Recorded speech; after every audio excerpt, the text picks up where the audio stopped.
food occupies a central place and sometimes disproportionate place in our lives. Researchers have noted that we make over 200 food choices a day, many without much deliberation. And so, whether our thoughts about food sit around having too little or too much, whether we have a distorted view of food or a healthy view of food, food and eating is something we all have to partake in order to survive. And so, the question I think we must ask ourselves is, will food, the table, and hospitality be used as a space for growth and for transformation, not only for ourselves, but for others as well? As a person seeking to follow Jesus through loving God and loving my neighbor, I see time and time again food being used in the Bible to communicate some really deep truths. From the very beginning, God places humanity in a garden full of amazing and diverse foods for us to eat. But it's not too long before food becomes the avenue through which sin, destruction, and brokenness enter into the world and affects all of creation, including ourselves.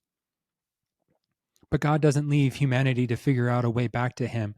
He seeks to restore that relationship. And when He wants to communicate that salvation, He seems to always use food. Think about it. The Passover, images of the Messianic age showing up in the prophets, to the Lord's Supper, and at the very end, in the final book of Revelation, we see the marriage supper of the Lamb.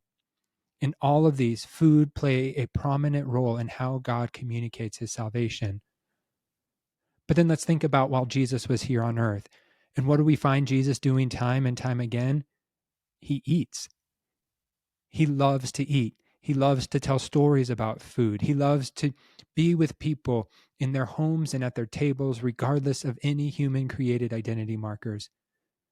And so, as I've read and I've studied and I've talked with others, I have come to see food, the table, and hospitality as a deep expression of God's love for us and our love for one another.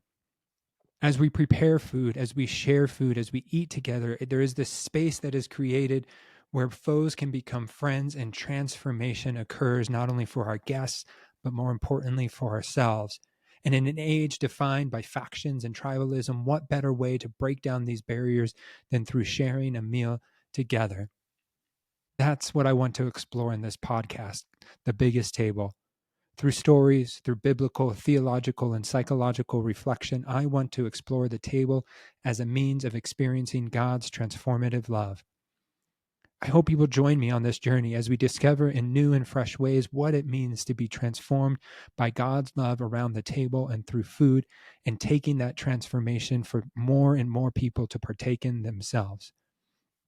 Welcome to The Biggest Table.